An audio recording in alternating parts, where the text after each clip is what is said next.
Hare Krishna, buenos días a todos aquí en Radha Govinda Mandir. Me vine aquí a esta área para no tenemos la compu porque hay más luz y lee uno directamente el Bhagavatam. En el templo la luz es ponerse lentes y sí, pero bueno. Vamos a tener una clase hoy del Srimad Bhagavatam, un tema muy importante.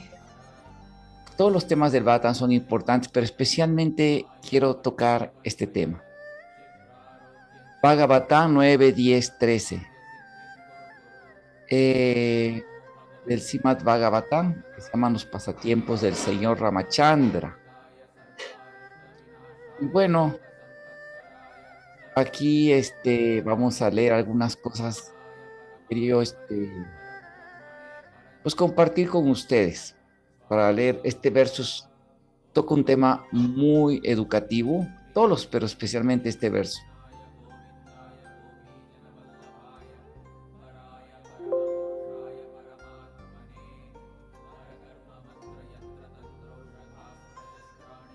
Muy bien, aquí estamos viendo algunos documentos que quiero sacar para verles.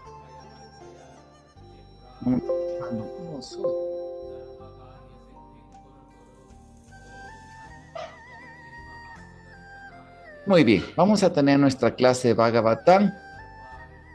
A ver, regresamos a la pantalla original. A ver, ciérrate Sésamo. Muy bien. Srimad Bhagavatam 9:10:3.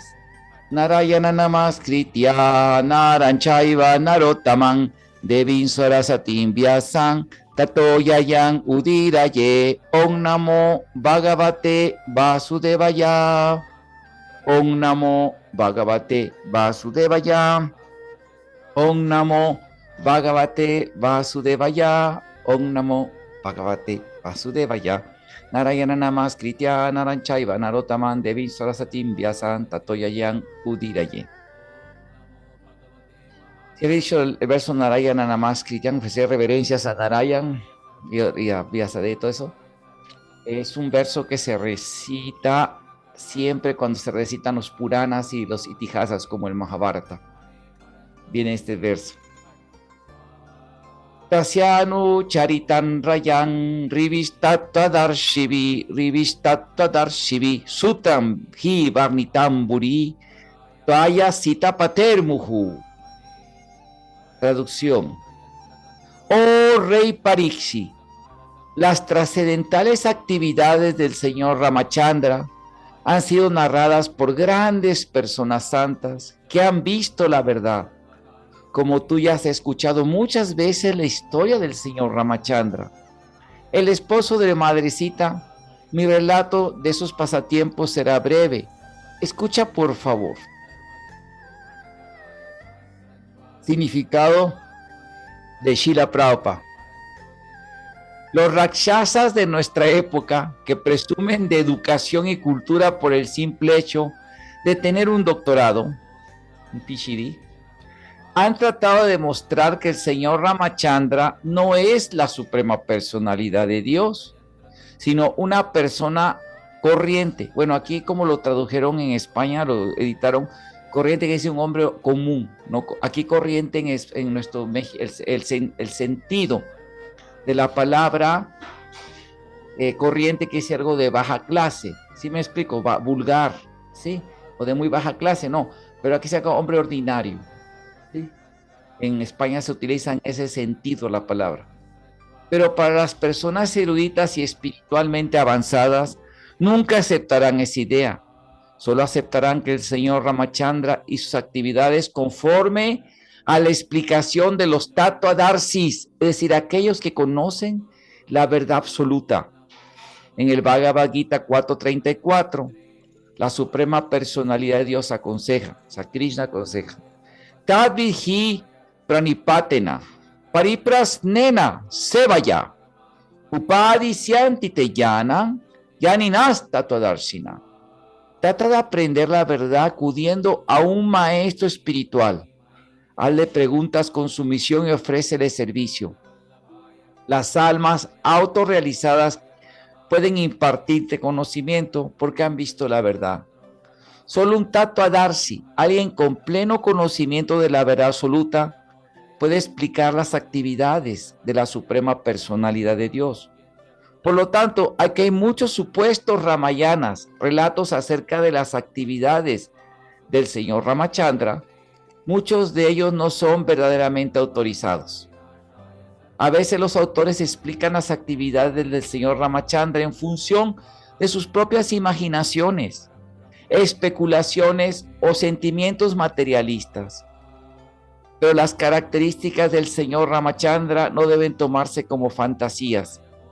Antes de relatar la historia del señor Ramachandra, Sukadeva Goswami dijo a Maharaj Parisi: tú ya has escuchado acerca de las actividades del señor Ramachandra.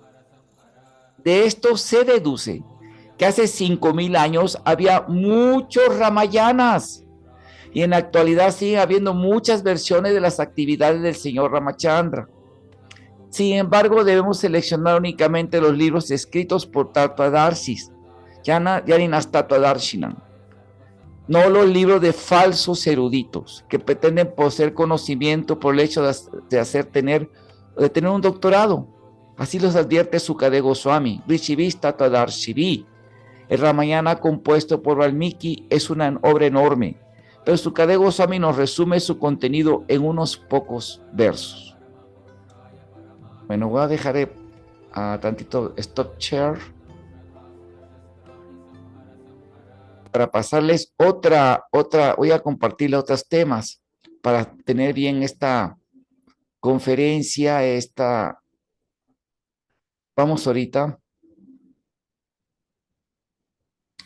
Ongayana Timiranda, Sia Yananjana, Salakaya, Chaksurum, Militanyena, Tasmai Sigura Namaha, Si Chaitanya Manovistan, esta pitanyena butale, Swayan Rupa Kadamahyam, Dadati Swapadantigan, Yayasi Krishna Chaitanya Prabhu Nityananda, Si Advaita Gadahar, Si Vasadigora Bhakta Brinda, Hare Krishna, Krishna Krishna, Hare Hare, Hare Rama, Rama Rama, Hare Hare. Mukang karoti vachalam pangulang gayante, Girinya kripatangaham bande, Siguru dinatarinam.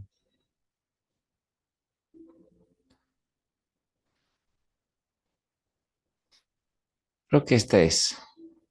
Estoy buscando unas filminas de PowerPoint. No, esta no es. Ahorita la voy a buscar. Ah, no.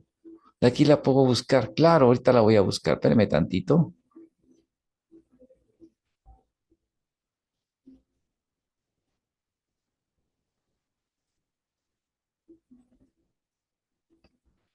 ¿Por qué la voy a buscar? Porque aquí viene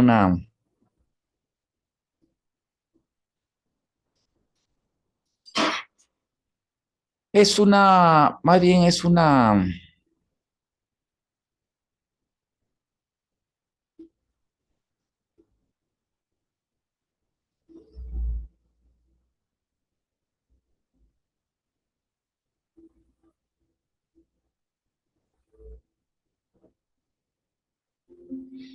ok, ya está. Muy bien, vamos a compartir pantalla otra vez.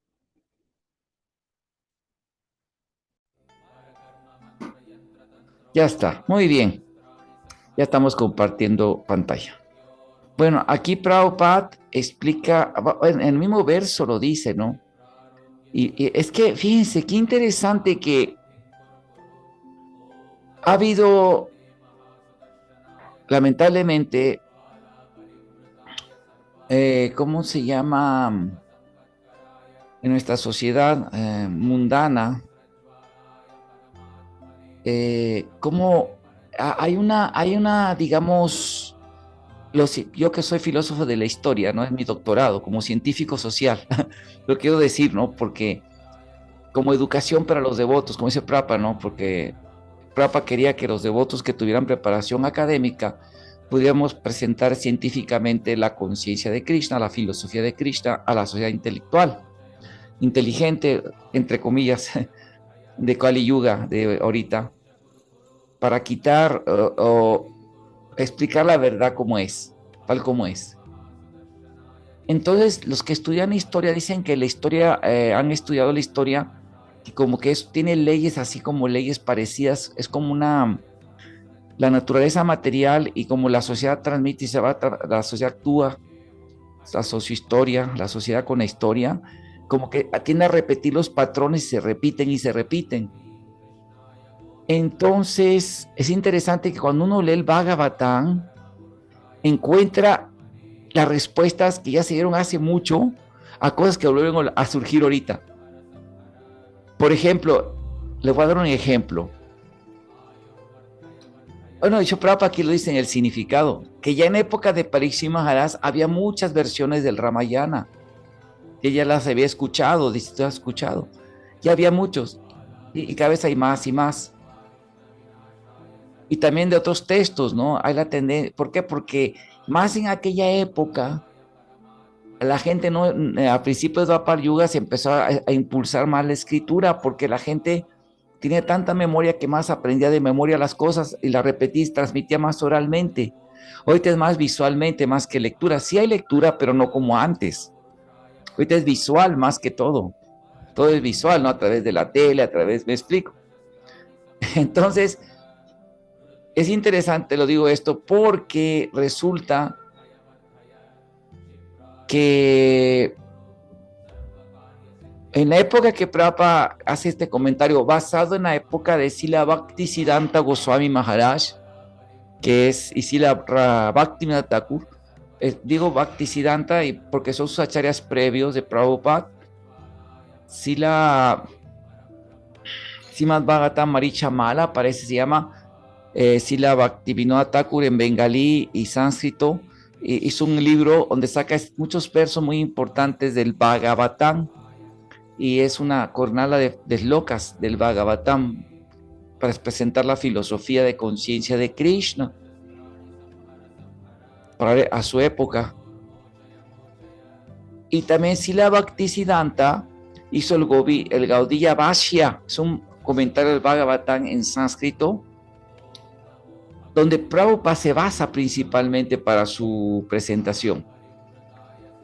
Y bueno, es interesante porque es muy significativo, o sea, tiene mucha importancia, mucha relevancia, en inglés significativo, es muy relevante, porque aquí Prabhupada habla, es una crítica que están haciendo los eruditos mundanos. Y esa es una crítica, ¿sí? Hay una profesora, ahorita la vamos a leer, vamos a ver de ella. Bueno, entonces todo esto ha llevado a una serie de... Ahorita antes de entrar en esto, quiero leerles otra cosa. Lamentablemente, muchos de los estudios que tenemos ahorita de indología, indología es los estudios de la India, ¿sí? Así como hay egiptología, hay estudios sobre México antiguo, estudios prehispánicos, estudios latinoamericanos, así, ¿no? Hay así también, en el estudio de la India, estudios de la India se llama indología, ¿sí?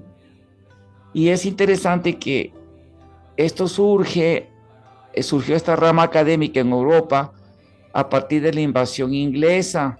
Aquí vamos a poner, como aquí vemos, por ejemplo, Sir William Jones es de los padres de la indología. Pero ellos empiezan a estudiar la cultura de la India, que eran eruditos lingüistas, se le llamaban orientalistas,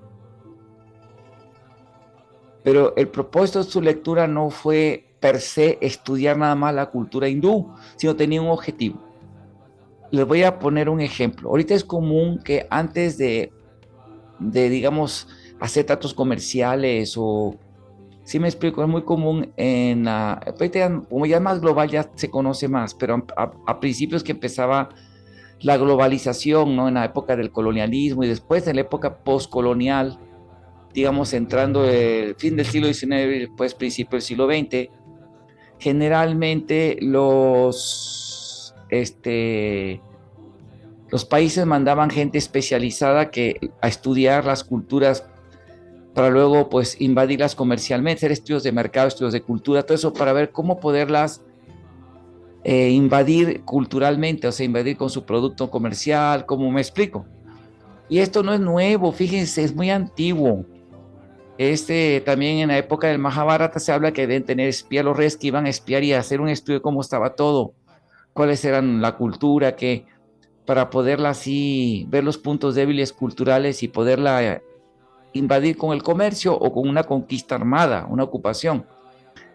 Y ya tenemos esto en la época del siglo X, antes de la invasión islámica, porque aunque los islámicos ahorita se han vuelto muy, ¿cómo se llama eso? Muy cerrados, ¿no?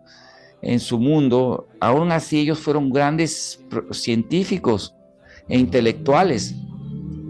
Averroes, por ejemplo, toda la historia antigua de Grecia, toda la cultura grecorromana se salvó por los intelectuales musulmanes, así como Omar, el califa Omar, ese fanático que destruyó y quemó la librería de Alejandría, ¿no? Y también muchos templos y culturas.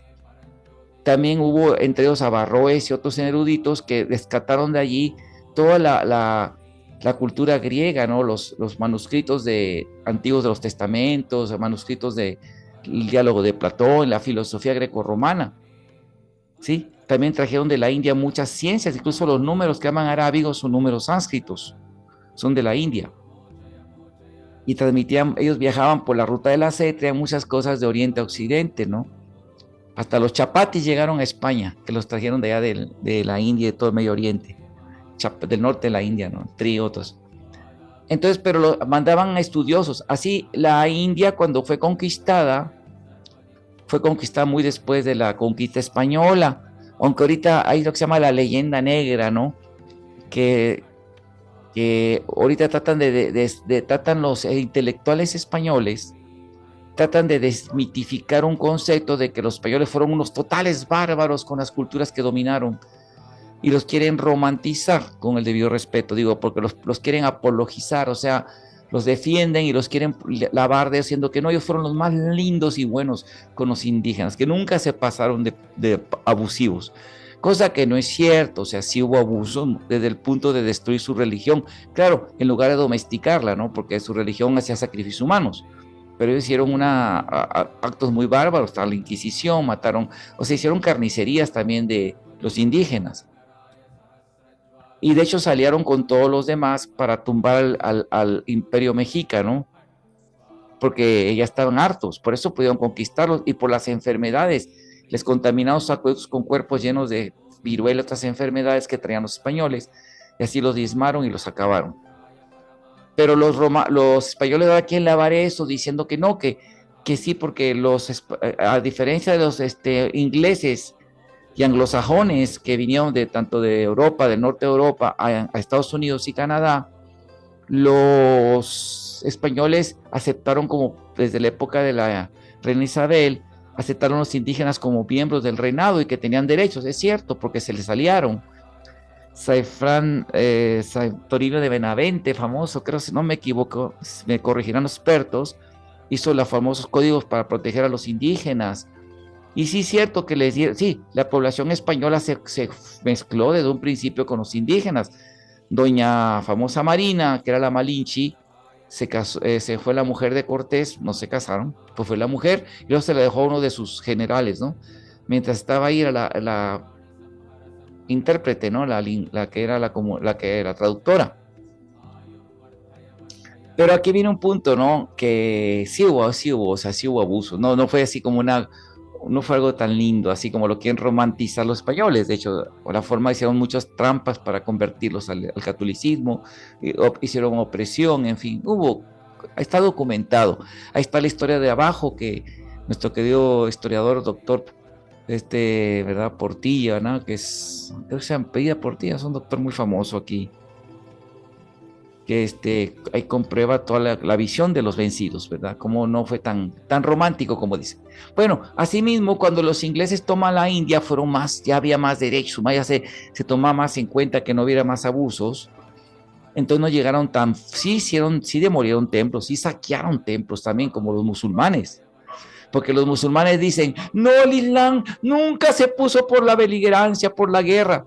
Mentira, eso es mentira, porque solo porque en el sur, dicen que en el sureste asiático, en Malasia, en la Indochina, ¿no? Que es Malasia, Indonesia, Sumatra, todos esos países de ahí, ¿no? Vale, esa Indonesia, Malasia y todo eso, los musulmanes no fue una conquista armada, sino que fue por llegaron los marineros y pues predicando, ahí dicen, pues, y muchos académicos lo apoyan eso ahorita, ¿verdad? Ahorita que está la tendencia con el wokismo, con el progresismo, de lavar la imagen de las culturas poseídas, ¿no? Excepto la India no tanto no hacen así, pero los, ¿cómo se llama? De otras culturas como el Islam, por ejemplo.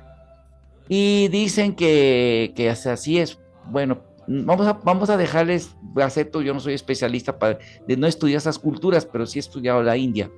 En la India hicieron barbaridades los islámicos y masacraron brahmanas, destruyeron templos, destruyeron, ahí está, acá, por eso la Corte ahorita Suprema de la India ya les quitó las mezquitas que tenían ahí donde Krishna nació, Megwori, está registrado en sus bitácoras de sus propios generales musulmanes que arrasaron el templo por idolatría y de donde Krishna nació, que es Chavamandir, y lo saquearon, que requisieron cientos de elefantes y cientos de camellos para sacar toda la riqueza del templo. O sea, no, y aparte mataron a brahmanas, y el Krishna Yamabumi fue un caso histórico que hasta que por fin los hindúes, ya cansados, ardidos, fueron y destruyeron la mezquita, y por fin se las dieron. Ya es, ¿verdad? Ahora el templo, el Ramblal. Nos quiera, pero los musulmanes van a decir que nunca fueron violentos, fueron unos santitos. No, eso no, yo digo, eso es, hay que ser objetivos. Así también, obviamente, los hindúes han hecho también cosas malas, más en la actualidad, contra los musulmanes, contra los cristianos. Es una realidad. Hay gente también violenta, agresiva, irracional, inhumana, ¿no? Incivilizada, salvaje, bárbara, que hace cosas en todas las culturas, no nada más porque sea hindú ya es purito, o porque sea gringo occidental ya es la pureza. No, eso no es cierto. Porque la humanidad, el hombre, pero no por uno vamos a creer que todos fueron iguales y generalizar, ¿no? Hubo quienes.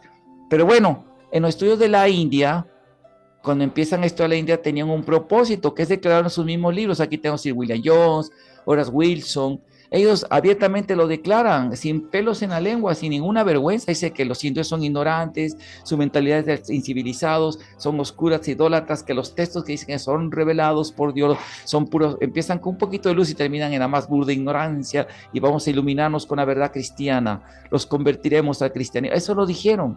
Que decían que era una cultura decrépita, que no tiene años de vida, pero nuestra impaciencia por verla desaparecer no disculpa el empleo de medios desleales para apresurar su caída. O sea que por todos los medios tenemos que dominarlos. Tantas frases de los orientalistas y de los gobernantes hindúes que decían eso, ¿no? De los indios que eran peor que perros, incivilizados, en fin, ¿no? Y vamos a convertirlos, y a lo mejor lo hacían de buena fe porque ellos eran cristianos y dentro de su cosmovisión ellos querían salvarlos, ¿me entiendes? De hecho, había un dicho en que era la base moral, como lo documenta muy bien Sila Charev, mi maestro espiritual, Kiranda Maharaj, que la base moral de la conquista europea a todos los otros pueblos era que el hombre europeo es blanco, iluminado, cristiano y por lo tanto iluminado, y los más eran salvajes, indeseables, parias que hay que convertirlos y salvarlos de irse al infierno. Entonces hubo un coronel que se llamó el coronel Boden, que dejó su herencia para crear la silla, o sea, la cátedra en estudios de la India y sánscrito, con el propósito misionero de que pudieran entender los textos y así convertir a los hindúes. Y crearon escuelas, llegaron, sí hubo ataques a templos y todo, hubo guerra, resistencia de los reyes y reinas hindúes y princesas, sino que pelearon contra los ingleses resistiendo. Su armamento era más sofisticado y murieron peleando contra ellos por las invasiones y abusos que había. De hecho, los ingleses ponían el derecho de perna famoso, ¿no? El Novas Noctin, ¿no? La prima Noctin, que toda muchacha casada, recién casada, la primera noche tenía que pasarla con el gobernador inglés que estaba en la zona. Esto lo hicieron con los escoceses, y en India no fue muy diferente, no crean que no lo hacían. Somos objetivos, ¿no? Y abusaban, hacía que se casaba una pareja, tenía que pasar la muchacha primero por el gobernante. Eran formas de imponer su cultura, me explico, en otra cultura. Entonces, el derecho de perna, ¿no? Los ingleses traían costumbres así, ¿no?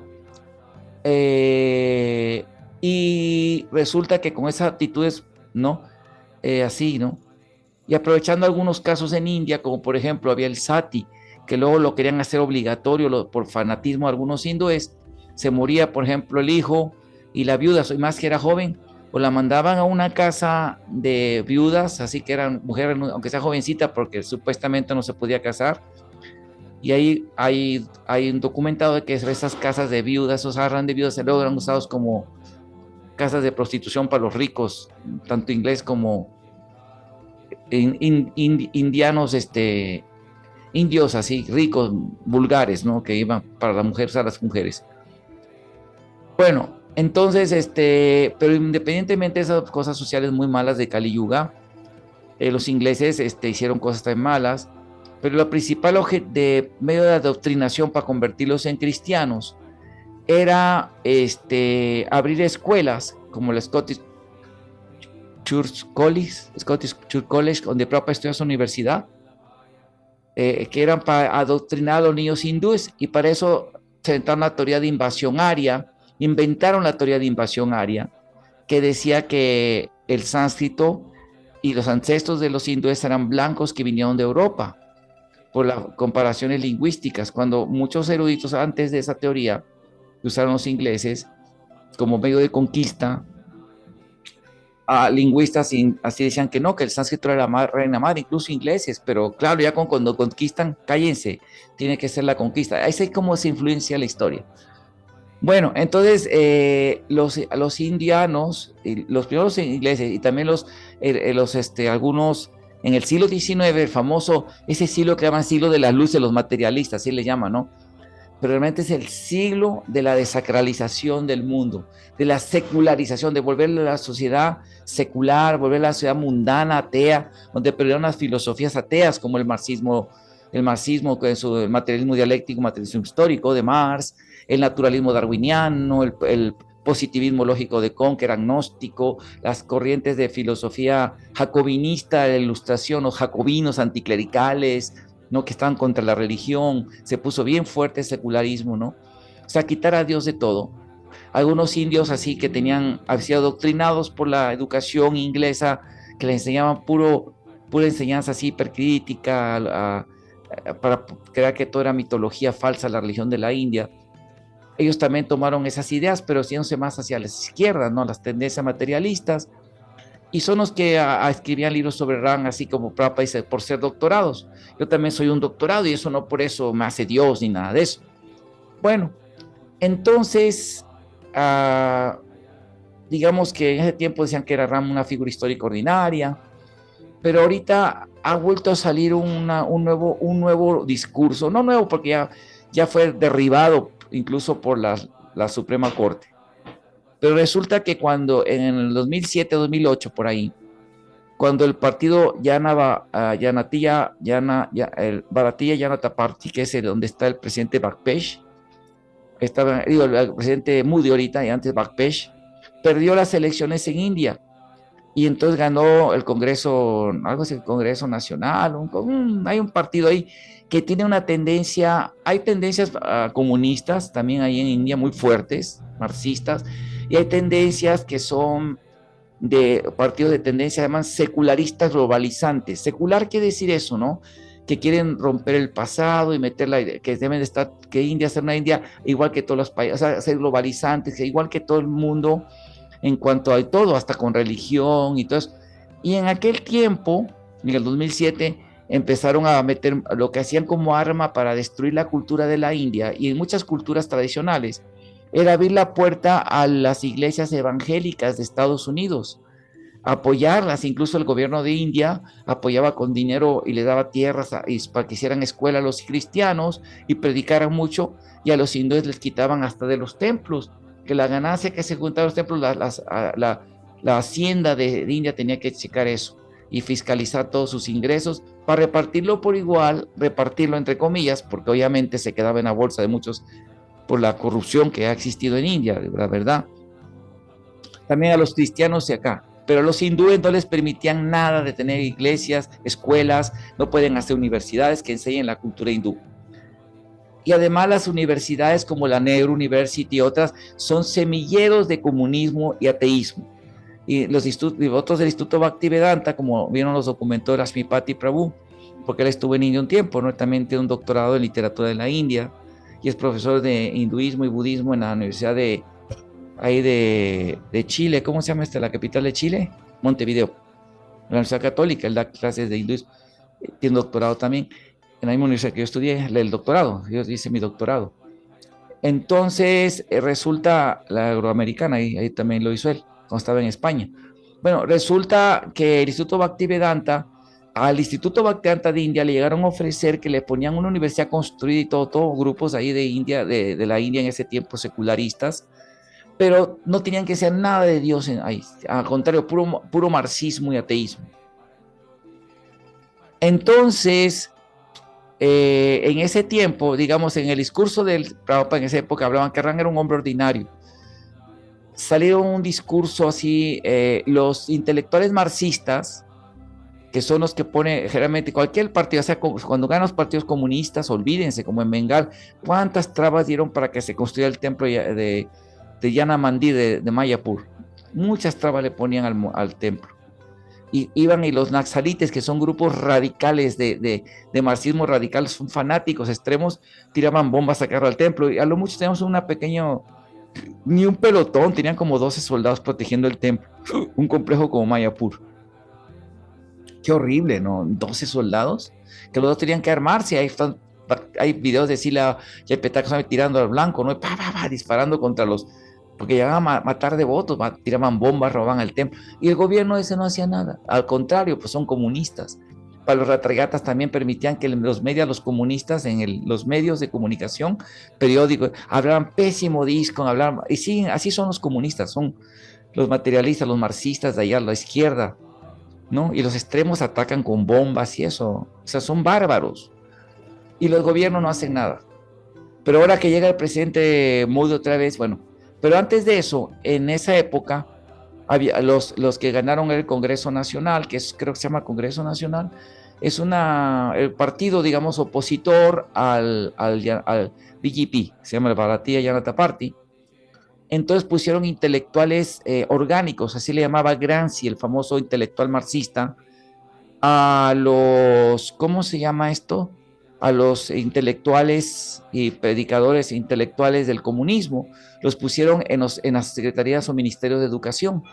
Y en los libros de texto de los niños sacaban que Rama y Krishna no existieron, es mitología falsa, es inexistente, toda la historia de la no tiene ninguna base histórica, es pura fantasía, no crean eso. Como lo hacen ahorita, que con el debido respeto, digo, sin duda que el gobierno actual en México ha hecho cosas buenas para la sociedad, apoyos a los viejitos y todo eso que nos van a dar, nos van a los viejitos, ¿no? A mí también no me dan a mí, pero algunos apoyos y todo eso, las pensiones para todo eso, y han hecho cosas buenas, pero permitieron que intelectuales de allá de Chile y puros comunistas se encargaran de la SEP y en los libros de prepa empezaron a predicar cosas como diciendo que solo cuando la ciencia se separó de Dios y tomó el marxismo es cuando hubo los avances en la historia, lo cual es una total mentira, porque la ciencia, la ciencia como método es un método, no es una deidad, Dios omnisciente, no, es un método, fue inventado en Occidente, aunque ya había pues, temas científicos desde Aristóteles y en la India también, ¿no? Se llaman protocientíficos, de observación, experimentación y todo eso. Son por religiosos, fueron personas religiosas. ¿Quién creó las universidades del mundo? La primera universidad de Notre Dame, Nuestra Dama en Francia, los religiosos de la basílica, de la de la catedral de Notre Dame, hicieron una universidad y empezó Oxford, el fuerte de los toros. ¿Quién hizo esa universidad? Los monjes también religiosos fueron los que crearon las universidades. Los títulos como bachelor, máster y doctor son títulos originales de la sabiduría teológica, de teología. ¿Sí? Esos títulos que traen en PhD, bachelor, máster, ¿sí? Licenciatura, maestría y doctorado son títulos propios de la teología, eclesiásticos de teología. Interesante, muchos premios Nobel hasta el siglo XX, todavía actuales incluso, son creyentes cristianos, algunos católicos. Las universidades de Estados Unidos también. Harvard fue un pastor protestante, Berkeley fue un sacerdote cristiano, y casi todos ellos fueron, ¿sí me explico? Las universidades las fundaron los religiosos. Incluso las teorías materialistas de la ilustración, digo, de las, ¿cómo se llama? Del siglo XIX, del siglo de las luces, de la iluminación, ¿sí? Como la teoría darwinista fue por un clérigo, Charles Darwin fue sacerdote, máster en teología, no en biología, teología, ¿sí? Y Alfred Russel Wallace era un diseño intelectual, diseño inteligente, teorista, que decía que el universo es por un ser inteligente. Fue el coautor, de hecho casi fue el autor más que a Darwin, pero a Darwin le dan el crédito, pero en realidad fue el coautor del libro de Darwin, del origen de las especies. Y ahí no niega que existe un ser inteligente, dice que en principio empíricamente es imposible comprobar así, como tipo positivista. Y Darwin fue un sacerdote anglicano, fue anglicano. La teoría de Big Bang la inventó un sacerdote astrónomo, Lemaitre. En fin, podemos decir, hay una lista de premios Nobel que son religiosos cristianos. O sea que no tiene nada que ver, la ciencia es un método, ¿no? Ya la convicciones personales, cosmovisiones personales, que puede ser agnosticismo, ateísmo, lo que sea, o teístas, ¿verdad? Ya son otra cosa aparte. ¿Me entiendes? No tiene nada que ver con el método es el método, es una cosa así. Bueno, entonces resulta que en ese tiempo había una empresa importante que quería, para ahorrarse rodear a Sri Lanka, querían pasar por medio de, en el golfo de Kanyakumari. Es un golfo que hay ahí en Kanyakumari, en Cambai, que le llaman Kanyakumari, Cambai, que le llaman.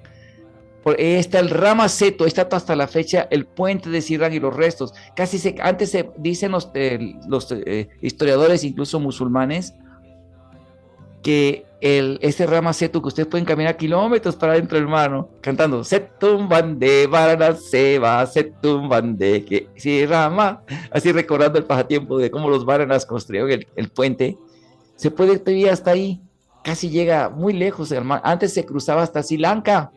Esto está documentado en varios bitácoras de navegantes y autores, musulmanes incluso. Entonces lo que querían hacer era que lo destruyeran para que pasaran barcos, porque no está tan bajito, está bajito ahí donde está, es como que esté bajo el mar, lo que está hundido, pero de todas maneras no podían pasar los barcos pesados, grandes. Entonces le pagaron a los intelectuales orgánicos comunistas, que son mercenarios, en academia se le llama intelectuales mercenarios, a esa persona quien le paga el actúa. Por ejemplo, yo tengo un doctorado, a mí se paga, te vamos a pagar $2 millones, o 3, 20 millones, pero escribo un libro, por ejemplo, apoyando el marxismo, que es la verdad absoluta. Yo no lo haría por ética profesional, porque sería un engaño, me explico. A mí tampoco, o sea, te voy a pagar tanto, pero demuestra que Krishna, una cosa, un detalle que digamos, una falsedad, incluso sobre Krishna, yo no lo haría porque es contra la ética científica. Porque si no me vuelvo un mercenario, ¿sí me explico? Por ejemplo, a mí no me paga nada ISCO no me está pagando, no me está dando dinero por presentar así, ¿sí me explico? Nada más una vez me dieron viáticos para ir a un congreso, una vez me dio, y fue más bien vino de una devota que obviamente tenía un encargo de un programa DISCON que me dio un apoyo. Pero es que no me da un sueldo, no me da, me explico, yo no estoy comprado así, ¿sí me explico? Pero sin embargo yo lo presento, todo lo que presento ha sido, porque es verdad, a mí me han financiado para ir a exponer hasta en Washington DC en congresos sobre la historia de la India, y me han pagado los viáticos para ir, ¿no? En el avión y todo eso, ¿no? Al avión, a lo mucho y todo eso. Pero es que ha recibido dinero increíble por parte del Hindutvat, es un movimiento hinduista, así se le llama a los nacionalistas hindúes, ¿no?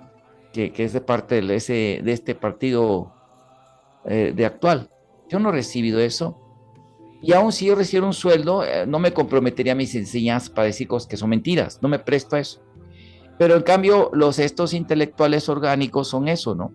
Personas que les pagan dinero y se vuelven mercenarios y ya le dan y empiezan a hablar mentiras sobre ¿cómo se llama? Y a falsear cosas.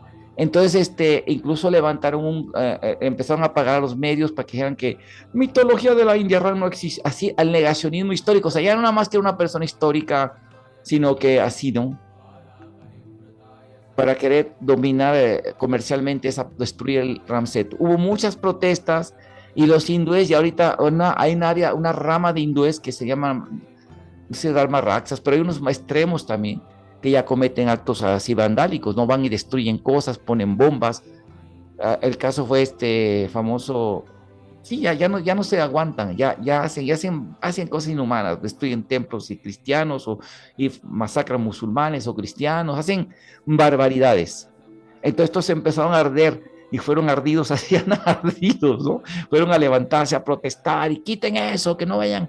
Y luego en la Suprema Corte hubo científicos occidentales que estudiaron cómo estaba la geología del Ramasetu y no, eso no fue construido naturalmente, decían que era natural, ¿no? Fue hecho por mano humana. En fin, bueno, y ya se quitó eso. Pero el punto es que les gusta mucho estos ataques por parte de los comunistas, pero es pura desinformación todo eso. Ahorita voy a explicar por qué. Y otra nueva forma ahora de conquista cultural que tienen los grupos secularistas y los aliados con utilizando como, hay una frase muy famosa de Lenin que les decía para los militantes comunistas y de izquierda, todo eso, intelectuales de esas ideas, los idiotas útiles. ¿Qué son los idiotas útiles? Son personas que los mandan al campo, utilizaremos a los idiotas útiles el campo de batalla, los mandan a la militancia a hacer así protestas, a escribir, y a mercenarios que compran con mucho dinero para que escriban así sus ideologías materialistas y eso.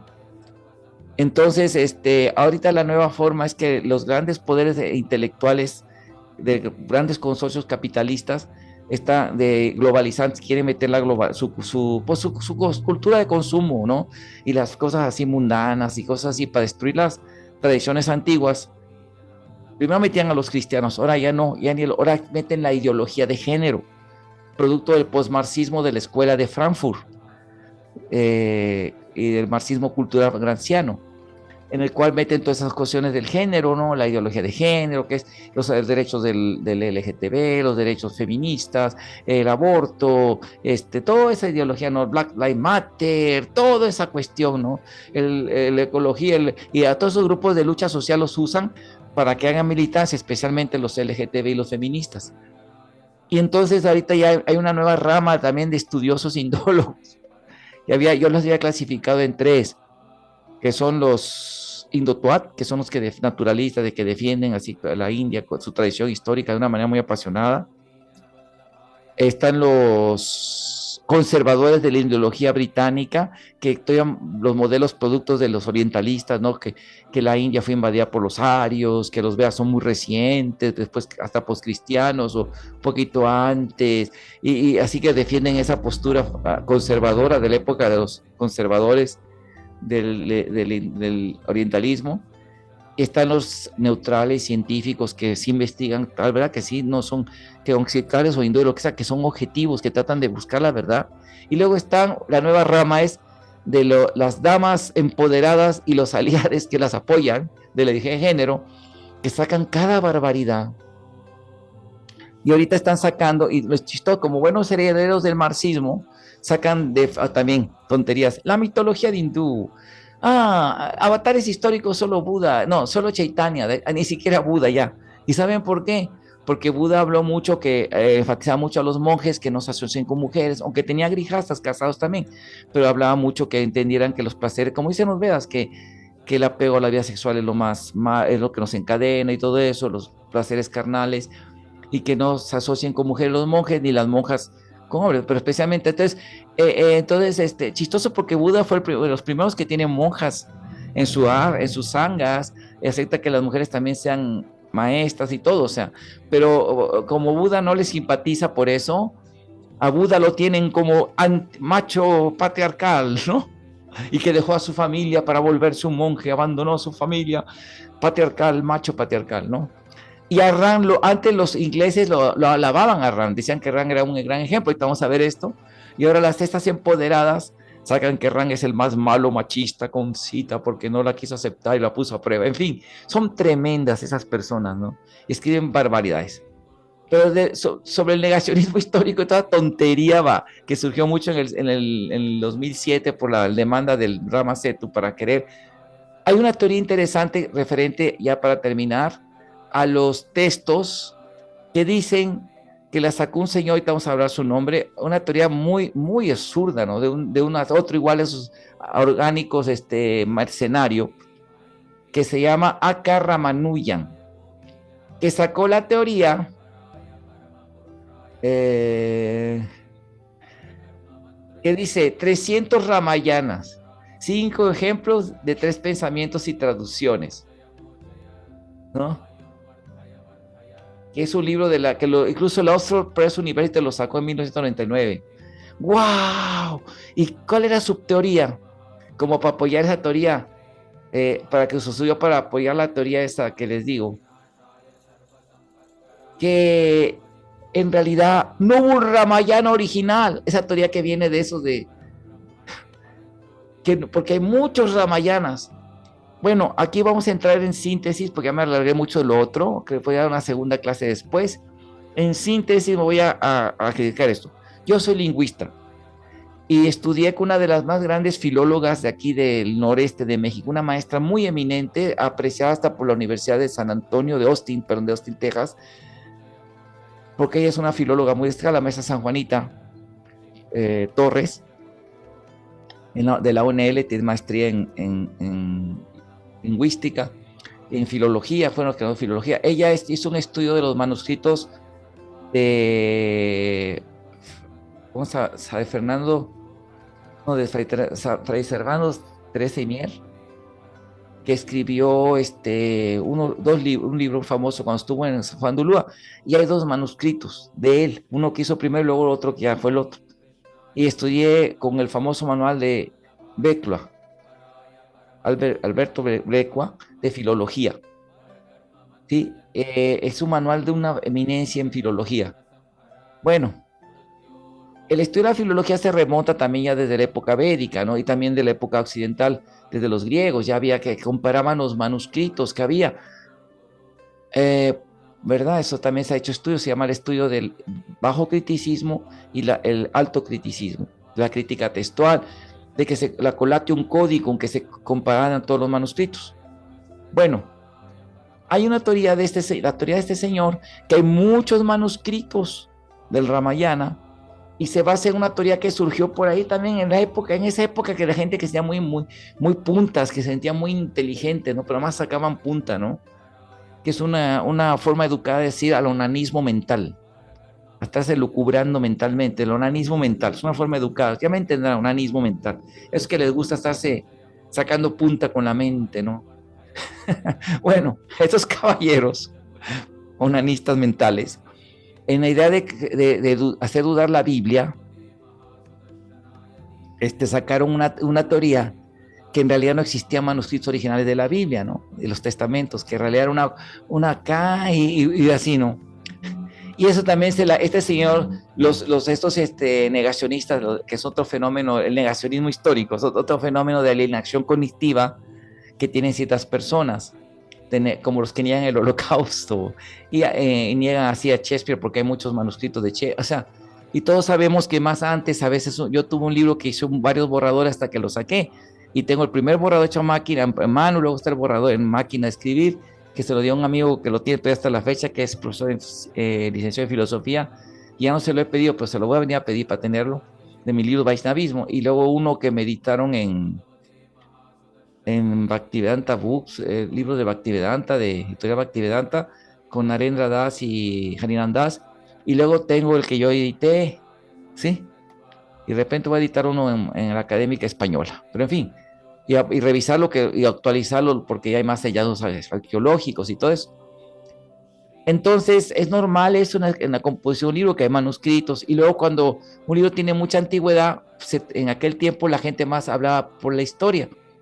Pero hay otra teoría también en la crítica textual que se llama la teoría evolucionista también, que dice que, como así como las especies, que si no tenemos hay una rama, un árbol, ¿sí?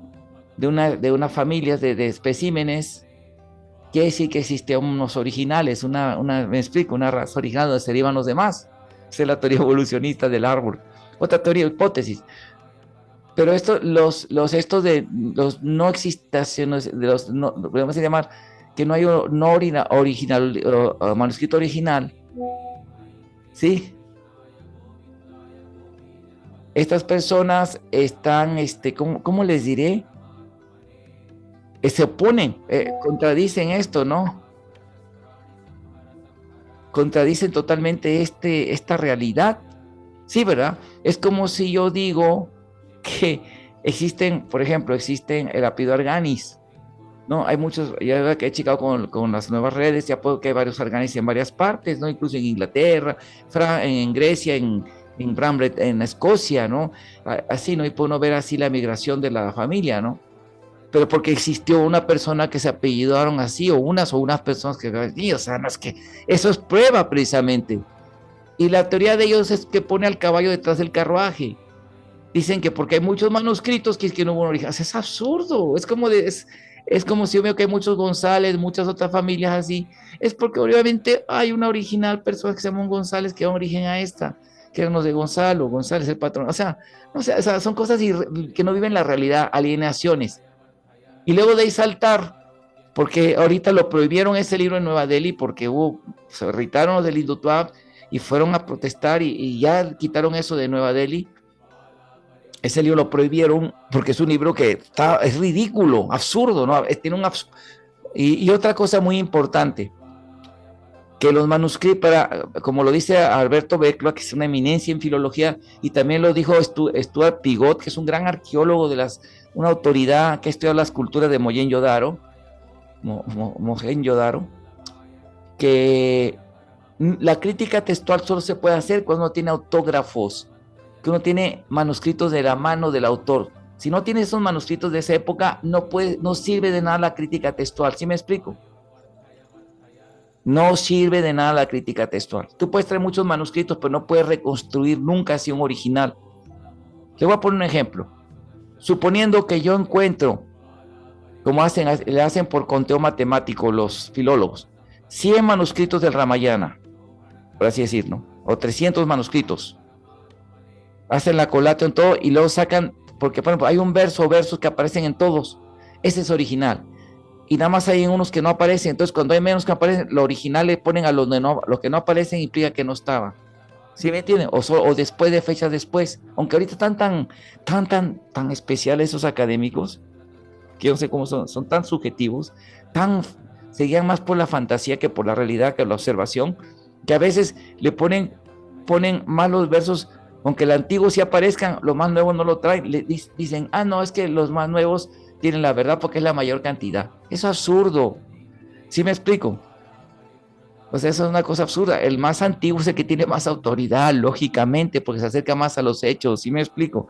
Y así quitan y ponen y hacen, o sea, así nunca se va a llegar. Por eso nunca vayan a reconstruir un original. Y los especialistas ya vieron que no pueden reconstruir el original del Mahabharata. También en el Ramayana, antes decían que había nada más como 3 versiones. La profesora Teresa Roca, y te la vamos a citar, de Java, había otra versión de no sé dónde y que no coincidía mucho, más que un 4% en las historias. Bueno, pero ahorita dicen que 300 Ramayanas y por lo tanto, entonces los Indotwats y este mercenario orgánico, este mercenario Ramanujan, le gusta mucho esa especulación, ¿no? O sea, es que para comprobar esas cosas tenemos que tener, porque no tenemos originales. ¿Por qué? Porque los manuscritos, como dice bien Stuart Pigot y muchos especialistas lo han dicho, en la India los manuscritos se hacían con hoja de palma, y con la hoja de palma es un material que se deshace, o con corteza de abedul, y también se deshace con el tiempo los códices. no tenemos códices originales. Lo más original son los brahmanas que repiten los Vedas de memoria, que los han transmitido y los han escrito en sánscrito y lo saben de memoria, y los pandis revisaban así para tener así. Entonces no tenemos escritos originales, por lo tanto no podemos hacer la codatio, no podemos aplicar esa metodología de filología de crítica textual, ¿me entienden? Tenemos el testimonio que Madhvacharya, cuando empezó a estudiar el Mahabharata, vio eso, que había muchos manuscritos que tenían inconsistencias. ¿Qué hizo? Fue directamente con Vyasadeva a Badikarran, a Uttara Badikarran, que es la dimensión que le llaman Shangri-La, Zambala, en fin, le llaman de muchos nombres en el folclore tibetano y chino y todo, que hay un valle hiperdimensional que uno entra ahí. Está Narayan Rishi, está Vyasadeva, está Kapiladeva, muchos sabios viven ahí. Y él ahí entró y hizo el Mahabharata Tatparya Nirnaya, que trajo lo original sin los errores. Es la obra más pura del Mahabharata. Bueno, entonces, nosotros por eso dice, Tattvadarshini, tenemos que basarnos en los comentarios de los acharyas, las almas autorrealizadas que sí ven a Ram, que entran al Ram Lila. ¿Sí me explico? Porque así como, por ejemplo, hay una historia en el Chaitanya Charitamrita de Ram Das, que era un devoto que amaba mucho al Señor, en la época de Chaitanya, muy famoso ahí en el sur de la India. Cuando Chaitanya llegó, lo invitó, ven a comer, mi querido Señor, lo invitó a comer. Pero él estaba tan absorto en el Ramayana, que entraba en el Ramayana. O sea, entraba en su conciencia al pasatiempo de Sri Ram. Eso se llama Siddha Pranali, que entran en su cuerpo espiritual, se transmite esa dimensión. Y así vivía, estaba triste, decía, porque oye, me invitaste a comer, pero no hiciste nada, ¿qué pasó? No ofreciste prashad. Señor, es que estoy devastado, acaban de robarse a Sita. Ravana se robó a Sita, dice, oh no, la ha contaminado ese bárbaro demonio. Y dijo, no, dice, créeme mis palabras, Jocheta, ten fe en mis palabras, te voy a traer la prueba de los chastras. Él dice una maya Sita, nunca Sita puede ser tocada por un demonio, por favor, no te preocupes. Y si luego trajo del Matsya Purana, dijo, mira, aquí está, que no fue la Sita.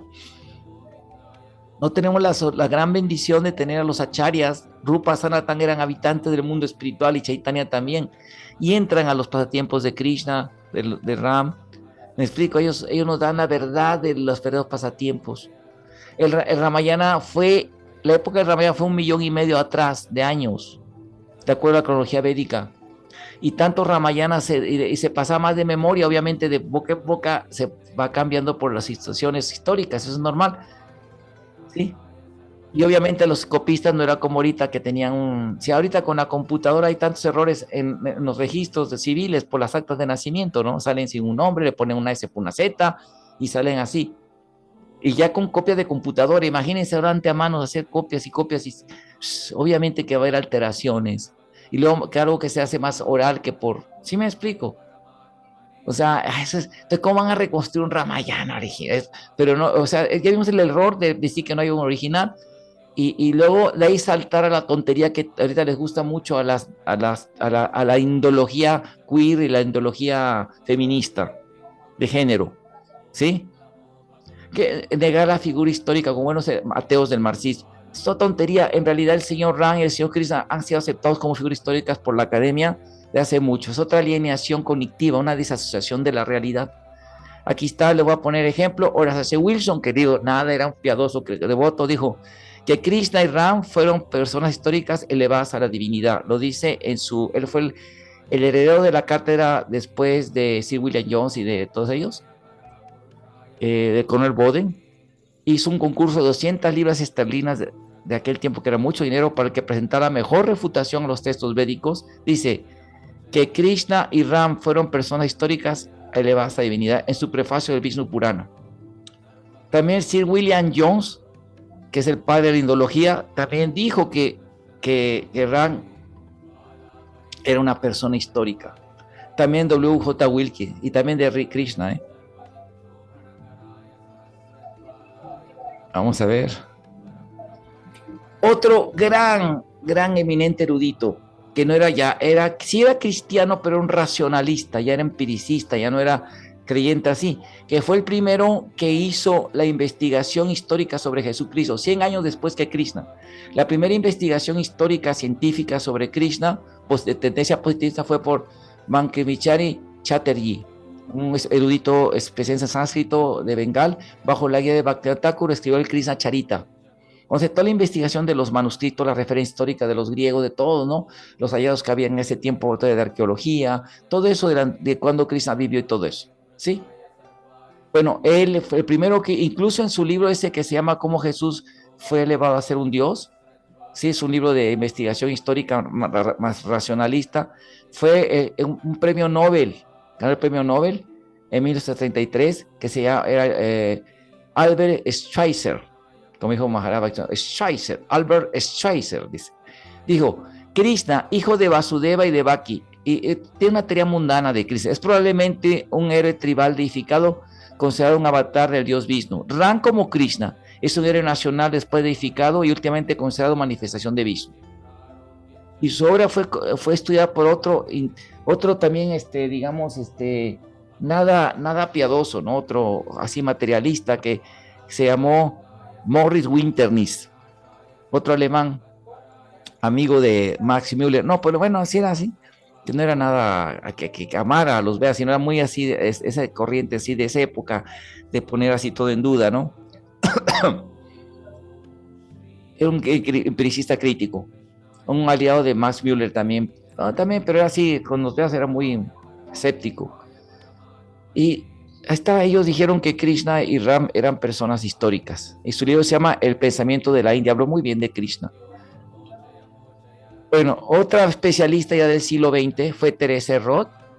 Ella es doctora en estudios religiosos bíblicos de la Universidad de Harvard y doctora y decana de historia en UNAM en 1970. Y también explica cómo Sri Ram es una figura histórica identificada como avatar de Vishnu en su clásico El Ramayana de Valmiki. Y otro libro se llama La India Literaria. Aquí está. Voy a ver si lo puedo poner en animaciones para que se vea más bonito. Sí, La India Literaria, editorial Porrúa, también explica cómo Ram vivió mucho antes de Krishna. Sí, igual, en el año 3100 a.C. fue Krishna y todo eso. Y fue decana de historia de la universidad, también historiadora por la UNAM. Otro gran erudito de la Universidad de Chicago, que dice cómo el señor Ram, de hecho hay muchos autores, ponemos una lista enorme, ¿no? Y que Ramayana es un reflejo de eventos históricos.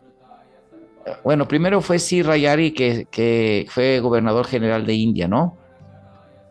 Y estudioso está Philip Lutenford, en su libro Ram, la historia de Ram en la ciudad de Shiva. Universidad, la editorial de la Universidad de Berkeley, de California, Berkeley. O sea, no es una universidad de un santo templo inmaculado de Krishna, no, es la Universidad de Berkeley, ¿sí? Y el doctor Joe, aquí está su libro, Los límites del texto, épica, teatro épico del sur y Asia del Sur, por Burkhardt Friedger y Luri Sir Edito. Ese es otro, son otros. Burkhardt Friedger y Luri Sir, ¿sí? Los límites, las fronteras del Ramayana tradicional y Mahabharata, en el sur y sur de Asia, por la Universidad de Michigan. O sea, no lo sacaron en el Bhaktivedanta Bhaktros, que es religioso, ¿no? Es de la Universidad de Michigan, ¿sí? En 1930, que dice que Ram y que son figuras históricas. Ann Arbor y W. L. Smith, aquí es este libro, también las tradiciones en la India oriental. De la Universidad de Estocolmo, en 1978, también que Krishna, que Ram es una persona histórica y Krishna es una persona histórica. Sí, y hay muchos, o sea, ponemos una lista de los en academia, y también Krishna es reconocido, está H. Wilson, Wick, que Krishna es una figura histórica. Y todo que Krishna fue una histórica es algo indudable. En fin, tantos como Rudolf Otto, el padre de la fenomenología de la religión, una rama científica que estudia religiones, Rudolf Otto, abiertamente declaró eso en 1939. Y claro, doctor Hopkins, ¿verdad? Desde la Universidad de Yale, que dice que desde un punto de vista histórico-científico, Krishna en el Gita es el príncipe del Mahabharata, el príncipe histórico Arjuna. La Nueva Enciclopedia Británica en el 64, ¿verdad? Pasó de Krishna a un príncipe Brisni, quien es presumiblemente también un líder religioso elevado a divinidad en el quinto siglo antes de Cristo. Y bueno, los libros más recomendados para esto, pues está En la búsqueda del Krishna histórico por la Universidad de Oxford en 2009, por Eddie Bryan, también es un académico, pero fíjense, la Universidad de Oxford no lo editó, ¿sí? Y el libro que se llama Krishna a Source Book, y la que busca de Krishna histórico. También Vyasadeva, también está el doctor Suleiman y otros científicos, y también el doctor Bibilag, el más grande arqueólogo de la India, que se llama Historizar el Mahabharata, evidencia de la literatura, arte y arqueología. Así, bueno, vamos a dejar compartir pantalla así. ¿Y por qué lo digo esto? Porque es la verdad histórica académica, ¿no? Y toda esa tontería que sacan los posmarxistas y todos esos, los posmarxistas de ahorita y toda esa gente malvada que quiere desinformar, pues es eso, es desinformación, es una alienación cognitiva, disación de la realidad, de gente que, y los ateitos de India, resentidos sociales ateos, que son a la gente que jalan esas ideologías, les gusta mucho y son los profesores luego de las escuelas envenenando mentes, ¿no? Distorsionando la realidad, engaños absolutos.